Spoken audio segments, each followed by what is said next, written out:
Bom dia. Em primeiro lugar, eu desejo a todos os nossos irmãos e irmãs uma feliz e santa Páscoa, nesse dia que nós comemoramos a ressurreição do nosso Senhor Jesus Cristo. A Páscoa é uma festa judaica. Nós encontramos isso no livro de Êxodo. Eu convido você a abrir a sua Bíblia, no capítulo 12. Nós vamos ler dos versículos 1 a 4 e depois do 11 até o 14. Leamos a palavra de Deus. Disse o Senhor a Moisés e a Arão na terra do Egito: Esse mês será o principal dos meses, será o primeiro mês do ano. E falai a toda a congregação de Israel, dizendo: aos 10 desse mês, cada um tomará para si um cordeiro, segundo a casa dos pais, um cordeiro para cada família. Mas se a família for pequena para um cordeiro, então convidará ele o seu vizinho mais próximo, conforme o número das almas, conforme o que cada um puder comer. Por aí calculareis quantos bastem para o cordeiro. Versículo 11. Dessa maneira o comereis: lombos cingidos, sandálias nos pés e cajado na mão. Comê-lo-eis à pressa, é a Páscoa do Senhor. Porque naquele dia passarei pela terra do Egito e ferirei na terra do Egito todos os primogênitos, desde os homens até os animais. Executarei juízo sobre todos os deuses do Egito. Eu sou o Senhor. O sangue vos será por sinal nas casas em que estiverdes. Quando eu vir o sangue, passarei por vós, e não haverá entre vós praga destruidora, quando eu ferir a terra do Egito. Esse dia vos será por memorial, e o celebrareis como solenidade ao Senhor nas vossas gerações, o celebrareis por estatuto perpétuo. Até hoje os judeus celebram essa Páscoa citada aí no livro de Êxodo e depois também lá em Levítico capítulo 23, onde tem as festas judaicas.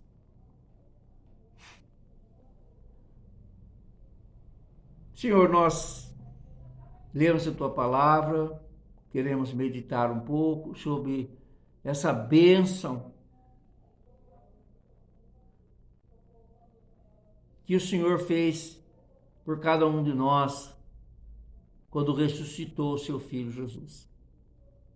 Que tenhamos o compromisso, Senhor, de levar essa boa nova a toda criatura, como o próprio Jesus nos ordenou. Se conosco nesses momentos de estudo da tua palavra, que ao refletirmos sobre esses acontecimentos, possamos crescer na fé. Em nome de Jesus é que nós oramos. Amém.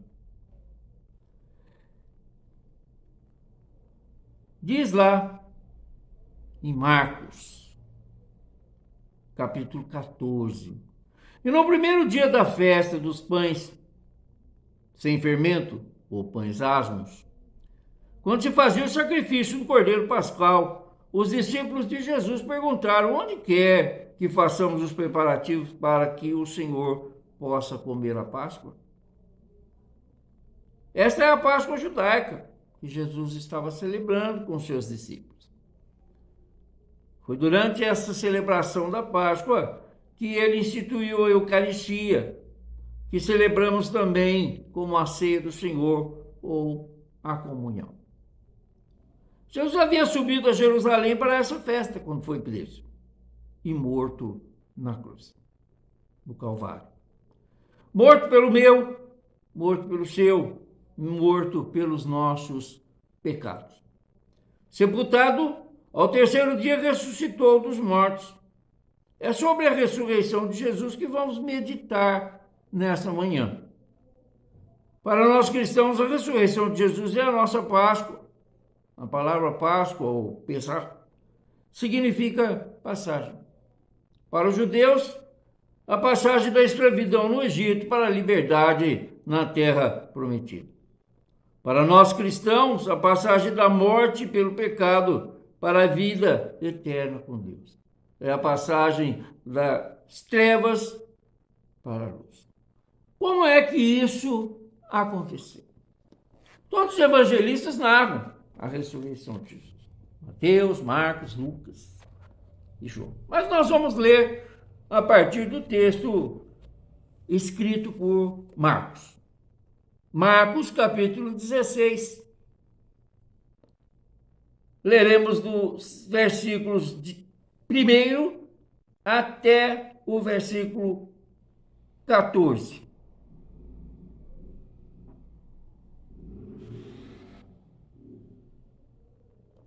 Diz assim, escreve assim o evangelista Marcos a respeito da ressurreição de Jesus. Passado o sábado, Maria Madalena, Maria mãe de Tiago e Salomé compraram aromas para irem embalsamá-lo.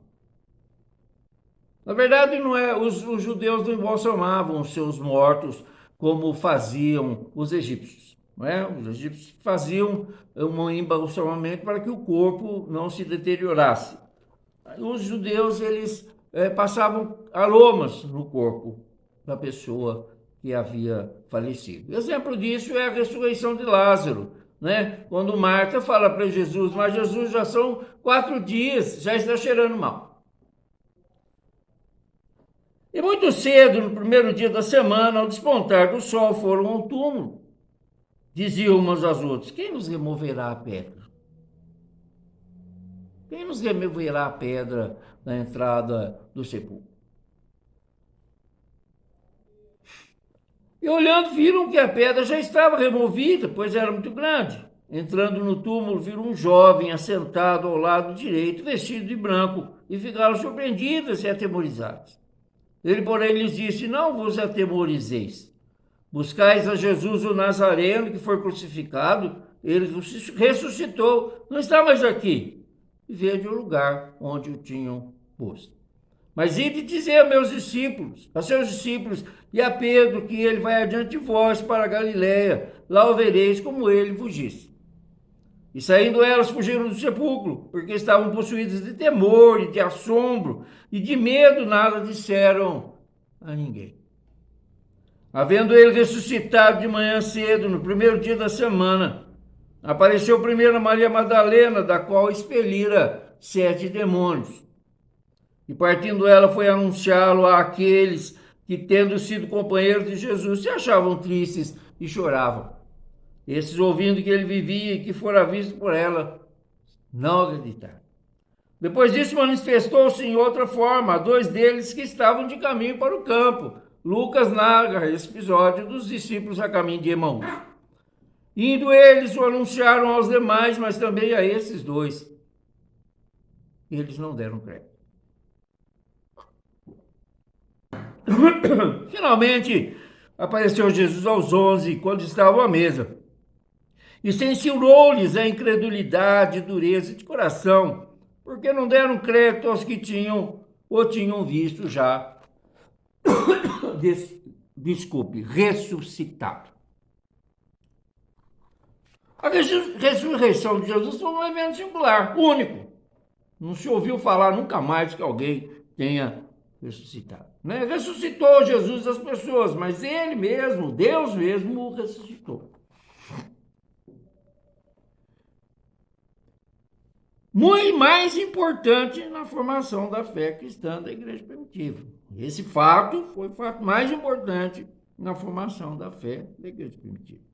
A ressurreição não só transformou os efeitos da crucificação, produzindo vida, onde reinava a morte, mas também, mais importante, a ressurreição significou que Deus realizou a apologia de seu Filho Jesus, tornando-o príncipe e autor da salvação concedida a todos quantos crerem nele. Isso é fundamental. A salvação, né, nós só temos se crermos em Jesus. Santo Agostinho dizia que o Deus que nos fez sem nós não nos salvará sem nós. Não é preciso que a gente participe dessa salvação crendo. Inúmeras vezes já vemos e ouvimos esse relato, né? Ouvimos do evangelista Lucas, ora do evangelista Mateus, ora do evangelista João, hoje estamos vendo a narrativa de Marcos. E sempre nos encantamos com o ocorrido naquela madrugada de domingo. Podemos observar na atitude dessas mulheres, Maria Madalena, Maria, mãe de Tiago e Salomé, o seu profundo amor por Cristo. O objetivo delas era ungir o corpo, derramando sobre ele óleos perfumados. Numa época em que as mulheres sequer eram contadas, saem de madrugada levando seus ungüentos para ungir o corpo de Jesus. Mulheres corajosas, pois não era um túmulo qualquer. Jesus havia sido morto como um malfeitor. Somente os piores criminosos eram crucificados. Estavam indo tributar honra àquele que havia sido desprezado, como diz o profeta Isaías. Demonstrando uma fé intensa, um amor intenso pelo Mestre. Raras são hoje as demonstrações como essa de amor e de fé em Jesus. Ela sabia onde era o túmulo. O próprio Marcos, no capítulo 15, diz que Maria Madalena e Maria, mãe de José, observavam onde ele foi posto quando tiraram Jesus da cruz. Lucas escreve: as mulheres que tinham vindo com Jesus desde a Galileia seguiram José, o José de Arimateia, e viram o túmulo e como o corpo foi colocado ali. Então se retiraram para preparar óleos aromáticos e perfumes, e no sábado descansaram segundo o mandamento da lei. Quem nos removerá a pedra da entrada do sepulcro? Se perguntavam elas. Quantas vezes nós fazemos essa pergunta? Quantas vezes nos vemos abatidos pela antecipação de dificuldades, de preocupações, às vezes por coisas que nunca irão acontecer? Pois Jesus já retirou os obstáculos do nosso caminho. Quantas vezes deixamos de realizar a obra do Senhor, achando que nada vai dar certo, confiando pouco no poder de Deus. Jesus afirmou que a fé do tamanho de um grão de mostarda move montanhas. Qual é o tamanho da minha fé? Qual é o tamanho da sua fé? Deus cuidará de resolver as dificuldades, se com fé e com amor procurarmos servir.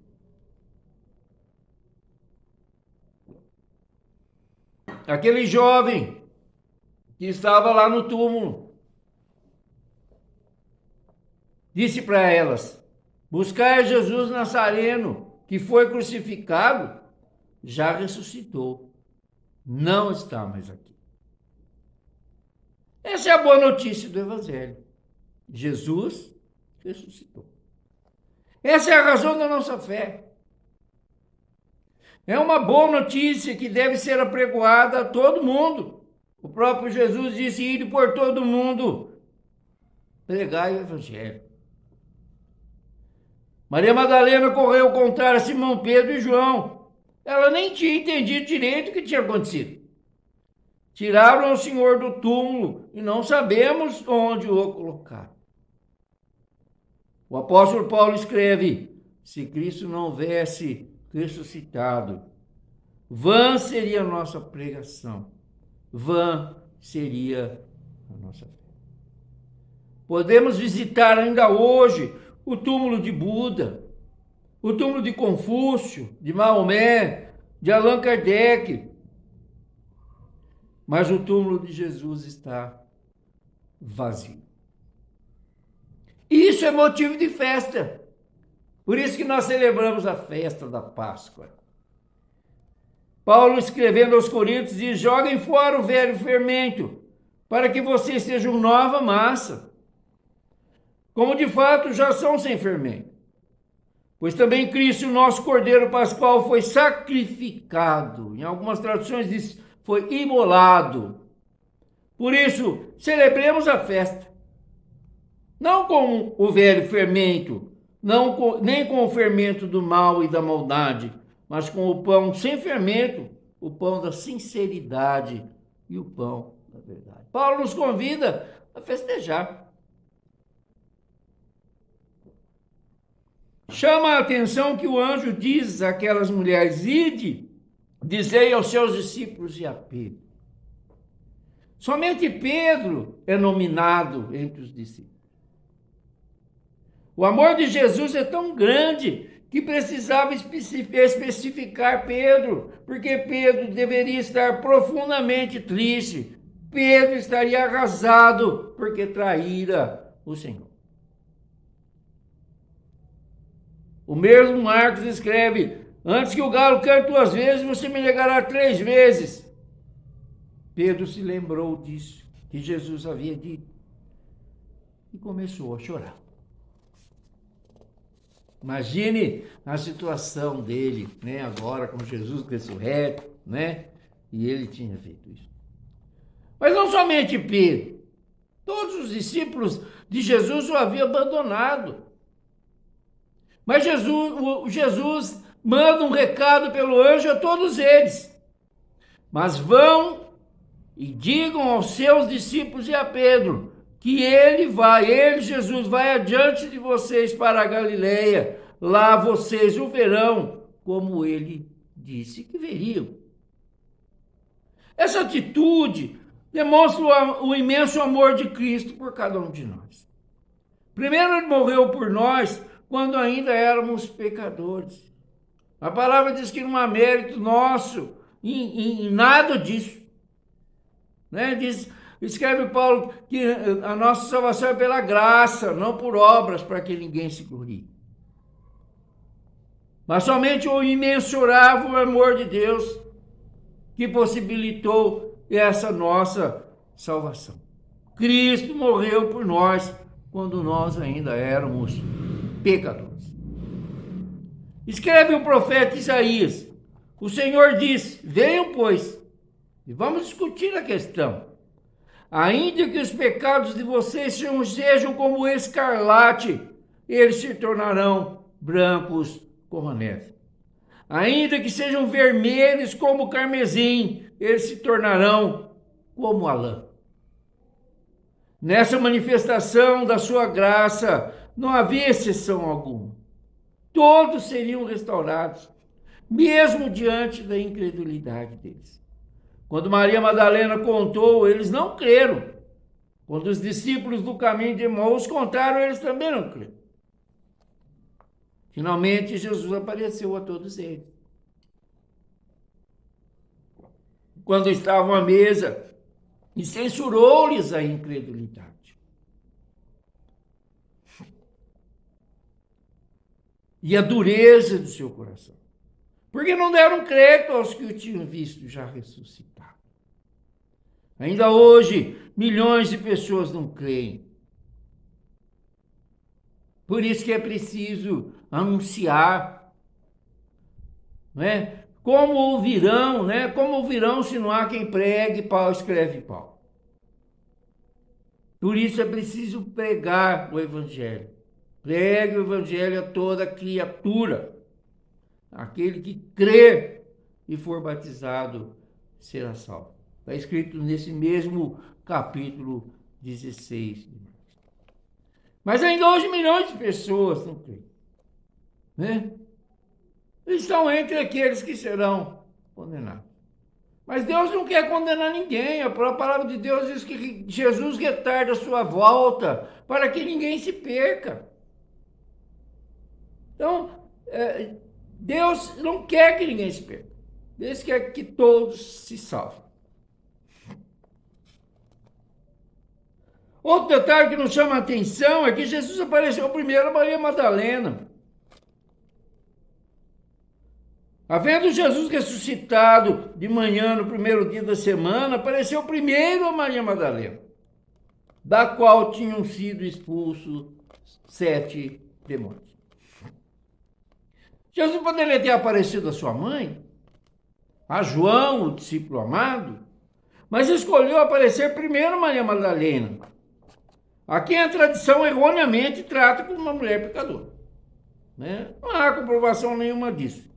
O texto diz que foi expulso dela 7 demônios. Não sabemos, né? O texto bíblico não nos diz o que esses 7 demônios faziam com a vida de Maria Madalena. Mas diz que dela foram expulsos 7 demônios. E a ela que Jesus aparece primeiro. 2 personagens mais prováveis para Jesus se mostrar: Maria Madalena e Pedro, que o havia traído. Mas Deus é assim, não é? As coisas de Deus parecem loucura para o homem, escreve Paulo. Assim como foi adiante dos discípulos para a Galiléia, do mesmo modo Cristo hoje vai sempre à nossa frente, convidando-nos a que o sigamos. Em toda parte onde vai o Evangelho, Cristo segue na frente. Ele disse: eis que estou convosco até a consumação do século. Ele está conosco. Vai andando conosco, não é? Às vezes a gente fica preocupado, será que vai dar certo isso? Devemos sempre lembrar que Cristo está sempre conosco, não é? Seja qual for a dificuldade do trabalho, seja qual for o que o trabalho exige de cada um de nós, Cristo está sempre na nossa frente, não é? É prazeroso, né? Estudar a palavra de Deus, é prazeroso estudar esses eventos que aconteceram, né, na semana da paixão de Cristo, que culminou com a morte e depois a ressurreição de Jesus. Ao concluirmos o estudo dessa passagem, examinemos se ressuscitamos com Cristo. Paulo escreve que nós fomos sepultados com Cristo pelo batismo e ressuscitamos com Ele para viver em novidade de vida. Estamos vivendo em novidade de vida, né? Ressuscitamos com Cristo mesmo. Examinemos se somos espiritualmente participantes da ressurreição de Jesus. Essa é a única coisa necessária. Não basta conhecermos os fatos, ainda que com profundidade. Devemos entregar-nos a Deus como tendo ressurgido dentre os mortos. Devemos ressuscitar da morte do pecado e andar em novidade de vida. É esse, e somente esse, o cristianismo que salva. Crer em Jesus e no seu sacrifício ficado por nós. Aceitar o senhorio de Jesus sobre a nossa vida. Esse é o cristianismo que salva. Jesus diz: aquele que perseverar até a morte será salvo. Até a morte, até o fim, será salvo. Nesse domingo de Páscoa, façamos festa, como escreveu o apóstolo Paulo. Pois Cristo, o Cordeiro Pascal, foi imolado. Esse ano nós teremos uma celebração pascal atípica, porque não o faremos junto com as nossas famílias por causa da pandemia. Mas Deus sabe todas as coisas e nós devemos nos preservar mesmo. Façamos a nossa celebração de Páscoa, cada um na sua casa. Não deixe de fazer um almoço especial, como sempre a gente faz. Não deixe de comer o seu chocolate, se você gosta de comer o chocolate. Eu gosto, Eu sempre falo no domingo, na Páscoa, que se alguém quiser me dar um ovo de Páscoa diet, eu aceito com prazer. Não tenho nada contra o ovo de Páscoa. Mas celebremos, reunamos as nossas famílias. Sejamos gratos a Deus, porque Ele nos deu o seu Filho para nos livrar e nos salvar da nossa vida de pecado e da condenação eterna. Neste domingo, na nossa igreja metodista, é o primeiro domingo do mês, e especialmente por ser o domingo da Páscoa, nós celebramos a ceia do Senhor. É a nossa Páscoa. Jesus disse: fazei isso em memória de mim, Então é a nossa Páscoa. Estejamos preparados, de corpo e de alma. Estejamos com os nossos espíritos prontos para receber pelo Espírito em nós o corpo e o sangue de Cristo. Que é o que acontece na ceia. Espiritualmente, nós nos alimentamos do corpo e do sangue de Cristo, que nos fortalece para a nossa caminhada. E que ao participarmos dessa celebração, nesse domingo em especial, possamos lembrar de orar pela humanidade, de pedir a Deus nesse momento de comunhão, que tenha misericórdia de nós, que não proteja só aqueles que estão próximos, que proteja a todos, que guarde a todos. Estamos vivendo tempos difíceis. Aqui em Ribeirão Preto, infelizmente, não temos mais leito de hospital para internar ninguém. Pessoas estão morrendo por falta de atendimento.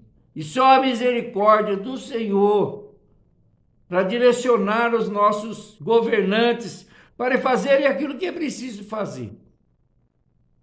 Aproveitemos esse domingo de Páscoa. Aproveitemos o momento da nossa comunhão para implorar a misericórdia de Deus por todos nós. Em especial por aquelas pessoas que estão internadas nos hospitais, muitos lá na UTI, muitos em situação muito difícil. Mas nós sabemos que Jesus é o médico dos médicos e Ele pode mudar essa realidade. Vamos pedir ao Senhor, que nesse tempo de Páscoa seja um tempo novo para todos nós, na humanidade inteira que está vivendo essa pandemia que tem ceifado tantas vidas. Pai, nós te louvamos e te agradecemos porque podemos celebrar a ressurreição de Jesus. Que podemos celebrar a nossa Páscoa, porque Cristo, o Cordeiro, foi imolado. E nessa fé nós pedimos, tem misericórdia de nós, Senhor. Estenda a tua mão sobre as nossas vidas.